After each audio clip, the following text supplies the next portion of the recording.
Bonjour à tous, donc bienvenue sur cette nouvelle vidéo où aujourd'hui j'ai décidé de vous parler d'un comics qui est Super Patriot.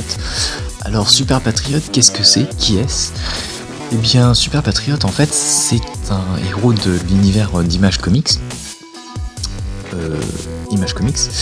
et qui a été créé donc en 1992 par le très talentueux Erik Larsen, qui est le scénariste et dessinateur de la série Savage Dragon.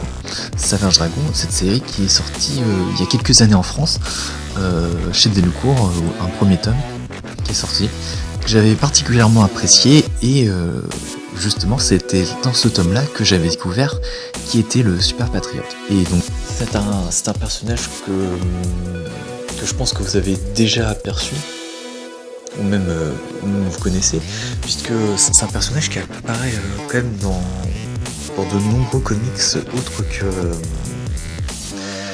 Savage Dragon. On a Savage Dragon, évidemment. Aussi on a eu une apparition de ce personnage dans Invincible. Alors je sais pas si ça va être un spoil ou pas. Enfin, je crois qu'il apparaît sur une vignette, dans l'univers d'Invincible, où il apparaît, il me semble, plusieurs fois, enfin au moins une fois, j'en suis sûr,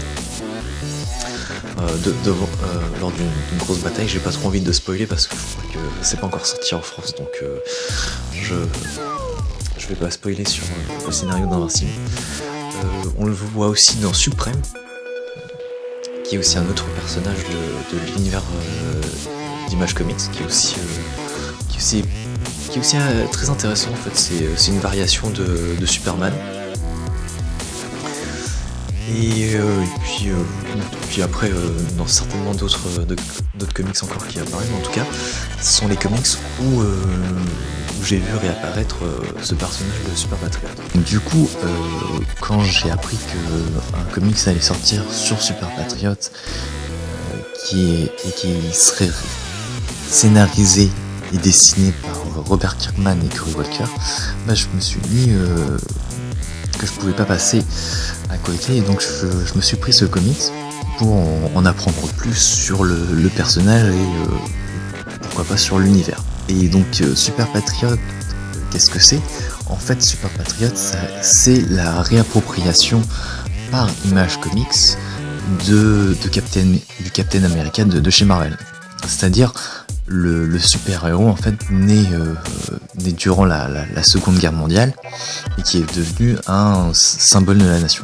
C'est très très flagrant, ne serait-ce que par le fait que les deux super-héros en fait ont quasiment la même origine, c'est-à-dire des soldats de la Seconde Guerre mondiale, ou des personnes de la Seconde Guerre mondiale qui ont subi des expérimentations et qui sont devenus des super soldats.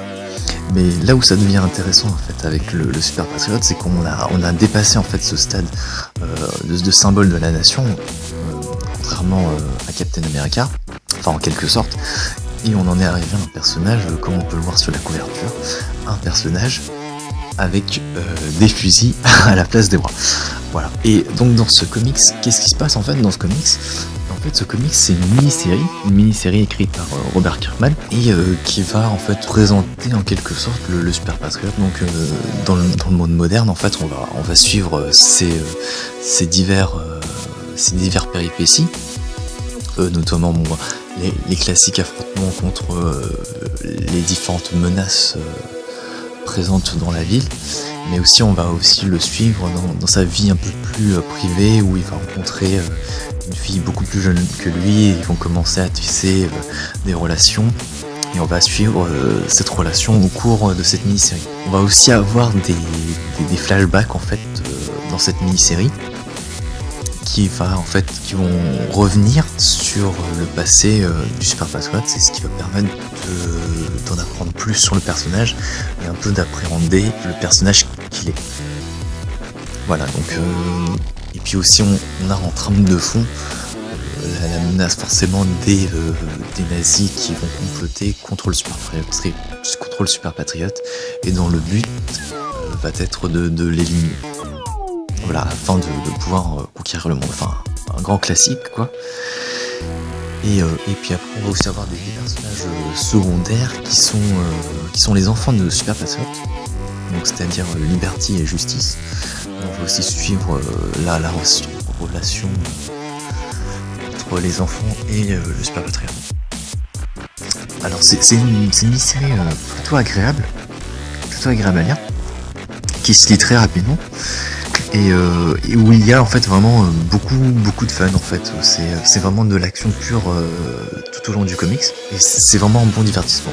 Après peut-être le seul bémol qu'on pourrait citer, mais ça après c'est dû au format du comics, enfin au format de la mini-série, c'est-à-dire vraiment quelque chose de court. On aurait peut-être voulu avoir un développement des personnages un peu plus important, mais je pense que ça aurait été compliqué dans cet espace imparti, quoi.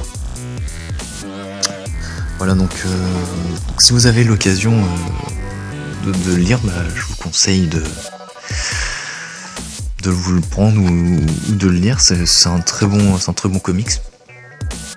Et aussi le deuxième bémol aussi que j'ai oublié de parler, c'est aussi le fait qu'en fait cette histoire ne se passe pas dans l'univers Image Comics tel qu'on le connaît.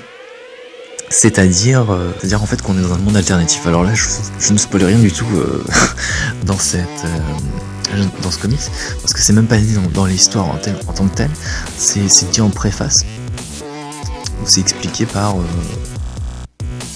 Delcourt, je pense, et qui nous apprend qu'en fait on est en train de suivre un univers alternatif du fait de nombreuses péripéties et histoires survenues dans le monde classique.